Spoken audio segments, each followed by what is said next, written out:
Bonjour à tous, ça me fait très plaisir de vous retrouver. Alors la dernière fois on a vu comment améliorer facilement vos faces caméra, mais reste un petit souci, comment obtenir ce beau flou un peu cinéma qu'il y a juste derrière moi.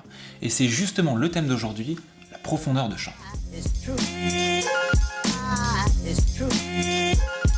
Alors la profondeur de champ, qu'est-ce que c'est? Eh bien c'est la possibilité de faire du beau flou en arrière-plan. Alors évidemment c'est plus compliqué que ça, mais pour le simplifier, ça correspond à ce qu'on appelle la zone de netteté. La zone de netteté, c'est la distance entre le point net le plus proche de la caméra et le point net le plus éloigné de la caméra. Ça correspond à une distance où tous les objets seront nets. Alors tous ceux qui me connaissent, qui m'ont déjà vu en formation, savent à quel point j'adore dessiner. J'adore ça, je fais plein de schémas, malheureusement je sais très mal dessiner, c'est catastrophique. Mais pour moi c'est le meilleur moyen de vous le montrer simplement. Alors nous voilà dans une situation où Monsieur Bruno est face à la caméra. Afin de créer un beau flou, il va falloir réunir 3 critères afin de réduire au maximum la profondeur de champ. Premier critère, il va falloir un capteur suffisamment grand. En effet, plus le capteur est grand, plus la profondeur de champ est réduite. C'est comme ça, vous n'y pouvez rien. Alors faites attention quand vous achetez votre caméra. Avec un 5D, je vais avoir une profondeur de champ nommée PDC de cette grandeur environ, tandis qu'avec un capteur d'1 pouce, une caméra de point un peu plus classique, et pour les mêmes réglages, j'aurai une profondeur de champ de cette grandeur. Le deuxième critère, c'est le plus connu je pense, c'est le diaphragme. Alors le diaph, qu'est-ce que c'est?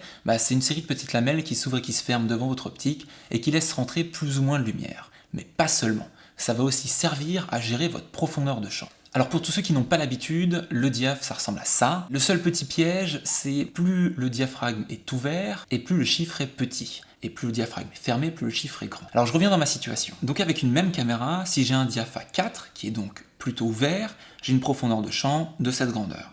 Et donc une zone de netteté plus petite que si j'avais un diaph à 11, plus fermé. Donc pour avoir un beau flou d'arrière-plan, le plus important ça va être d'ouvrir un maximum son diaphragme, de 8, 2, ça va dépendre de vos optiques.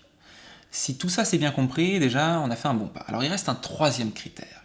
Et le troisième critère, c'est la distance de mise au point. Effectivement, plus je vais faire ma mise au point proche de la caméra, et plus ça va réduire ma profondeur de champ. Je vous montre ça tout de suite avec les petits schémas. Pour un même capteur, un même diaph et un même réglage de caméra, si je fais la mise au point à cet endroit, eh bien je vais avoir une profondeur de champ de cette grandeur-là. Si par contre je me rapproche de la caméra, j'ai une profondeur de champ qui est beaucoup plus petite. Alors certains diront, si je zoome plutôt que de me déplacer, l'impact est le même. Pas vraiment. L'impact sur la profondeur de champ sera à peu près similaire, on est bien d'accord, mais sur l'ensemble de votre image, ça n'a rien à voir. Faites bien attention, vous déplacez, zoomez, ça n'est pas du tout la même chose. Alors, faisons un petit résumé de tout ça. Je reviens dans ma situation. Afin d'obtenir un beau flou, je vais prendre un grand capteur, je vais ouvrir le diaph au maximum, et je vais me rapprocher le plus possible de la caméra.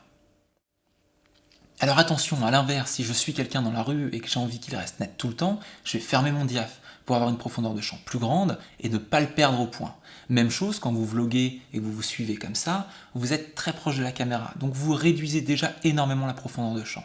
Pour ne pas vous perdre et être net tout le temps, le mieux ça va être de fermer un petit peu votre diaph. N'hésitez pas à vous abonner, si vous avez aimé cette vidéo, abonnez-vous, laissez un maximum de commentaires, ça fait toujours très plaisir. N'oubliez pas, ne vous imposez pas de limites, pas de contraintes, pas d'excuses, soyez créatifs. Alors tous à vos caméras et à la semaine prochaine.